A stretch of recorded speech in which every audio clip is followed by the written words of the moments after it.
So hello students, अभी हम आपका BPAG 172 में जो 12th लेसन है उसको देखेंगे कि इसको आप यदि लेसन के नाम पर क्वेश्चन बनता है तो आप कैसे लिखेंगे। ठीक है, तो सबसे पहले तो आप विषय परिचय लिखेंगे।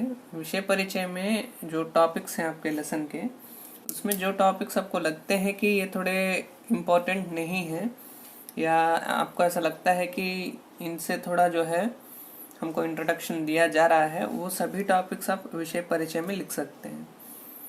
मुख्य रूप से अर्थ और परिभाषा इसमें आ जाता है। फिर और भी कोई एक दो टॉपिक यदि इंट्रोडक्शन वाले हैं, जैसे पारदर्शिता से संबंधित कोई भी और अन्य टॉपिक है जो आपको लगता है कि आप उसको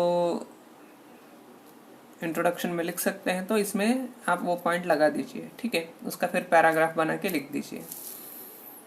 अब नाम क्या है लेसन का? पारदर्शिता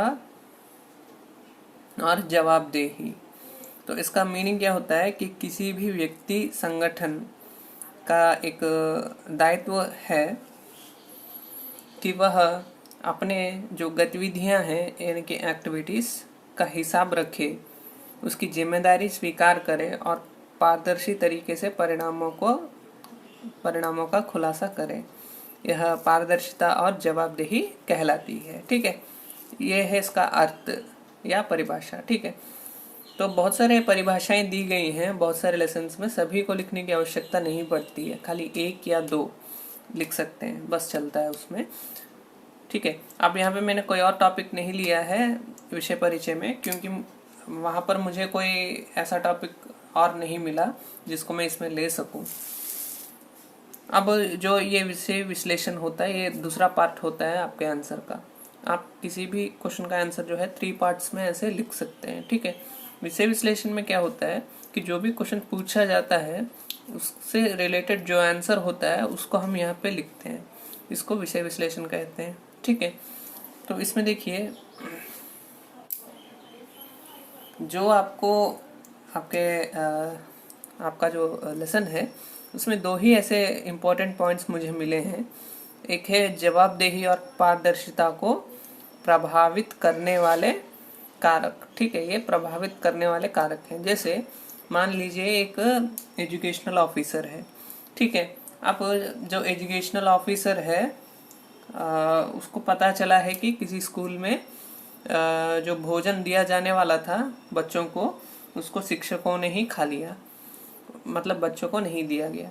ठीक है, अब यहाँ पे सरकार की क्या भूमिका है, मतलब पता चला है मंत्री जी को। ठीक है, तो अब सरकार की भूमिका यहाँ पे ये है कि वो एक्शन लेती है या नहीं लेती है। ठीक है, तो ये सभी जो बातें हैं ये ट्रांसपेरेंसी और अकाउंटेबिलिटी को प्रभावित करता है।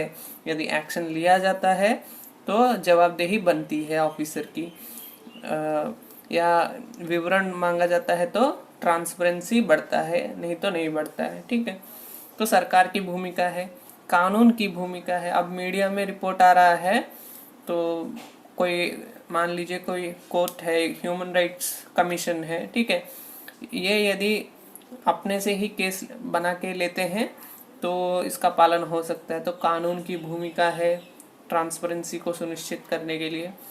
ऐसे ही राजनीतिक नौकरशाही का मेल हो जाता है तो भ्रष्टाचार भी हो जाता है, ये भी एक कारक है। भ्रष्टाचार की जांच तेजी से तुरंत होनी चाहिए, नहीं होती है तो ये भी एक कारक है जो इनको प्रभावित करता है। फिर नागरिकों को सचेत होना चाहिए। ठीक है, तो ये सभी कारक जो है वो ट्रांसपेरेंसी और अकाउंटेबिलिटी को प्रभावित करते हैं। तो ये सभी पॉइंट्स आपको पैराग्राफ में लिखना होगा। ठीक है, फिर पारदर्शिता को सुनिश्चित करने वाली क्रियाविधियां। कुछ संस्थान ऐसे हैं जो ट्रांसपेरेंसी हो इसको सुनिश्चित करते हैं। वो कौन कौन है? सेंट्रल विजिलेंस कमीशन है, कंट्रोलर एंड ऑडिटर जनरल है, लोकपाल कोर्ट है, सिटीजन चार्टर है, सोशल ऑडिट, RTI, ये सभी सुनिश्चित करते हैं कि ट्रांसपेरेंसी बनी रहे। ठीक है, तो ये था आपका लेसन।